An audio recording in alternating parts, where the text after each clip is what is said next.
ॐ जटिने दण्डिने नित्यं लम्बोदरशरीरणे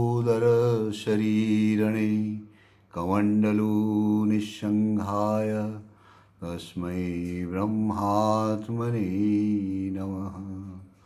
ॐ जटिने दण्डिने नित्यं लम्बोदरशरीरणे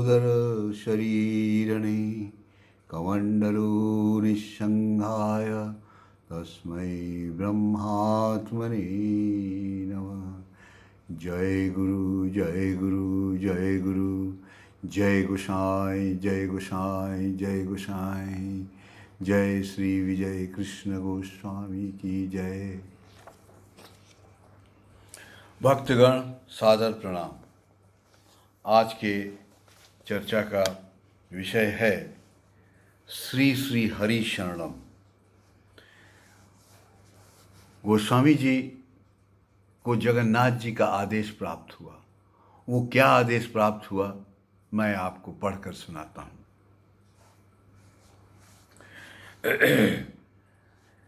कुछ लोगों ने यह अपवाद फैला दिया कि जटिया बाबा रात्रि के समय पुरी से चले गए हैं इत्यादि। गोस्वामी जी ने उस समय कहा था, जब तक एक पैसा भी कर्ज है मैं कहीं भी नहीं जाऊंगा। कर्ज को पूरा पटाने के पश्चात ही मैं यहाँ से प्रस्थान करूंगा। उस समय गोस्वामी जी के शिष्यगण विभिन्न स्थानों से उनके दान के लिए संवाद प्राप्त कर स्वेच्छा से हजारों रुपये भेजने लगे। एक दिन गोस्वामी जी ने विधुभूषण घोष को बुलाकर निम्न पत्र लिख कर दिया। पत्र का विवरण सुनिए, बहुत ध्यान देकर से सुनिए। मैंने भगवान जगन्नाथ जी के निर्देशानुसार साधु सेवा की है। यहाँ पर कुछ कर्ज हो जाने से कुछ अर्थ की आवश्यकता है। इस कार्य में जो भी अर्थ देंगे वह जगन्नाथ जी के निर्देश से 6 महीने में परिशोध कर दिया जाएगा। कम से कम 10,000 रुपयों की अभी आवश्यकता है। जो भी दिया जाएगा उसे मैं परिशोध करूँगा। जगन्नाथ स्वामी के आज्ञाकारी दासानुदास श्री विजय कृष्ण गोस्वामी। इस पत्र को लेकर विधु बाबू कलकत्ता चले गए। वहाँ रुपया संग्रह करने के उद्देश्य से कई स्थानों में गोस्वामी जी के शिष्यों के निकट गए। इस समय शिष्यों की भी गुरु ने मानो परीक्षा लेना प्रारंभ किया। कुछ धनी शिष्यों ने इस प्रकार जगन्नाथ जी का आदेश प्राप्त कर दान करना और फिर रुपया मांगना उचित नहीं समझा। उन्होंने इस कार्य की समालोचना भी की, पर अधिकांश साधारण निम्न वित्तशाली शिष्य वर्ग गुरु के इस कार्य को पूर्ण करने में कोई अपनी जमीन, कोई मकान, कोई गहने बेचकर रुपया भेजने लगा। इतना मनी आर्डर टीएमओ आदि विभिन्न स्थानों से आने लगा कि अंत में पुरी के पोस्ट ऑफिस में एक अलग विभाग केवल जटिया बाबा के रुपयों को जमा करने के लिए खोला गया। जिस प्रकार उधार लेते समय सरलनाथ उधार लाते थे, रुपया पटाने के समय भी सरलनाथ ने सब रुपया पटाया। सरलनाथ दुकानदारों के निकट जाकर पूछते थे कि जटिया बाबा के नाम पर कितना उधार है। दुकानदार जो भी कहते थे उसे उतना रुपया पटाकर वे चले आते थे। सरलनाथ ने अपने पास न कुछ हिसाब रखा था, न दुकानदारों के निकट खाता बही को उन्होंने देखा था। संपूर्ण रूप से ईश्वर पर निर्भर रहकर उन्होंने कार्य संपूर्ण किया। इस समय कुल कितना खर्च हुआ इसका पूरा हिसाब नहीं मिलता। कोई 60,000 रुपये, कोई 1,00,000 रुपये खर्च हुए, इस प्रकार अनुमान करते हैं। उस जमाने में इतना रुपया एक निस्व महात्मा के लिए दान करना बहुत ही आश्चर्यजनक घटना है। इसमें संदेह नहीं कि इस समय सरलनाथ के संबंध में गोस्वामी जी ने एक दिन कहा, यह मेरे दान यज्ञ में अश्वमेध घोड़े के समान है। सरलनाथ को गोसाई जी ने अश्वमेध घोड़े की उपाधि और उनकी बराबरी का उपमा दिया। वैशाख महीने में जगन्नाथ जी की चंदन यात्रा प्रतिवर्ष होती है। उस समय जगन्नाथ जी के प्रतीक विग्रह मदन मोहन जी, महालक्ष्मी जी तथा सत्यभामा जी की मूर्ति को मंदिर से नरेंद्र सरोवर लाया जाता है। यहाँ पर नौका विहार होता है। इस चंदन यात्रा इसे चंदन यात्रा कहते हैं। गोस्वामी जी प्रायः यहाँ आकर इस नौका विहार के दृश्य को देखकर बहुत आनंदित होते थे। एक दिन उन्होंने सरोवर की दूसरी ओर शिष्य को दिखलाते हुए कहा, देखो, उन वृक्षों के मध्य में जो शून्य स्थान है वहाँ पर एक सुंदर मंदिर दिखाई पड़ रही है।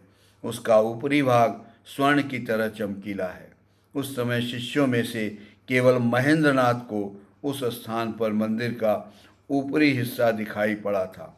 उस समय वह स्थान जंगल सा था। वहाँ 2-4 गरीब लोगों की झोपड़ी थी।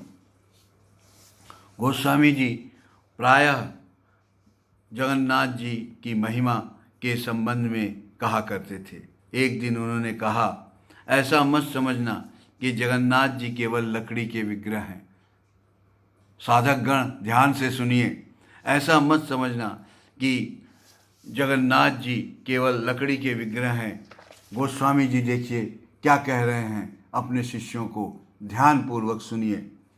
जगन्नाथ जी भगवान स्वयं इस रूप में यहाँ विराजमान हैं। यहाँ की रज का एक एक कण महाविष्णु है। जगन्नाथ जी महाप्रसाद और रज तीनों एक हैं। ध्यान से सुनिए, गोस्वामी जी ने कहा कि एक बार फिर गोस्वामी जी को देख लीजिए, इन्होंने क्या कहा। इन्होंने कहा कि जगन्नाथ जी महाप्रसाद और रज तीनों एक हैं। महाप्रसाद लेने से पुनर्जन्म नहीं होता है। इसके द्वारा श्राद्ध करने पर पितृपुरुषों का उद्धार हो जाता है। श्री मंदिर के भीतर प्राचीन अक्षय वट के संबंध में उन्होंने कहा था, यह साधारण वृक्ष नहीं है, ब्रह्म ज्योति घनीभूति होकर वृक्षाकार हो गई है। यह वृक्ष अप्राकृतिक चिन्मय है। गोस्वामी जी पुरी में खड़ाऊ नहीं पहनते थे। वे सर्वदा यहाँ पर नंगे पैर पैदल भ्रमण किया करते थे। पुरी में गोस्वामी जी के निकट नित्य सद्ग्रंथों का पाठ होता था। पाठ के समय बंगाल के प्रसिद्ध वैष्णव संत श्री चरणदास जी बाबा जी प्रायः आया करते थे। गोस्वामी जी के साथ इनका अंतरंग संबंध था। इनके प्रमुख शिष्य श्री रामदास बाबा जी भी गोस्वामी जी की कृपा का अनुभव कर उनके प्रति अत्यंत श्रद्धा प्रदर्शित करते थे। गोस्वामी जी ने एक बार फिर मैं याद दिला दूं कि क्या कहा। गोस्वामी जी ने स्पष्ट रूप से कहा, जगन्नाथ जी महाप्रसाद और रज तीनों एक हैं। महाप्रसाद लेने से पुनर्जन्म नहीं होता। मैं आप लोगों से अनुरोध करूंगा कि रोज एक दाना महाप्रसाद ले लिया कीजिए। यह गोस्वामी जी का वाक्य है, यह असत्य नहीं हो सकता। एक कण महाप्रसाद लेने से पुनर्जन्म नहीं होगा, ऐसा मेरा विश्वास है और ऐसा गोस्वामी जी ने अपने सभी शिष्यों को कहा था। आइए अब हम सब मिलकर कीर्तन करें और आनंद से जीवन व्यतीत करें। गोस्वामी जी ने कीर्तन पर भी बहुत जोर दिया था। श्री राम जय जय राम, श्री राम जय जय राम, श्री राम जय जय राम, श्री राम जय जय राम, श्री राम जय जय राम, श्री राम जय जय राम, श्री राम जय जय राम, श्री राम जय जय राम, श्री राम जय जय राम। एक बार फिर आइए हम उन 3 उपदेशों का एक बार स्मरण कर लें। पहला, ऐसा दिन नहीं रहेगा। दूसरा, आत्म प्रशंसा मत करो। तीसरा, परनिंदा मत करो। चौथा, अहिंसा परमो धर्म। ये 4 उपदेश अवश्य याद कर लें, इसको जीवन में पालन करने की कोशिश करें, जीवन आनंद से भर जाएगा। जय श्री राम।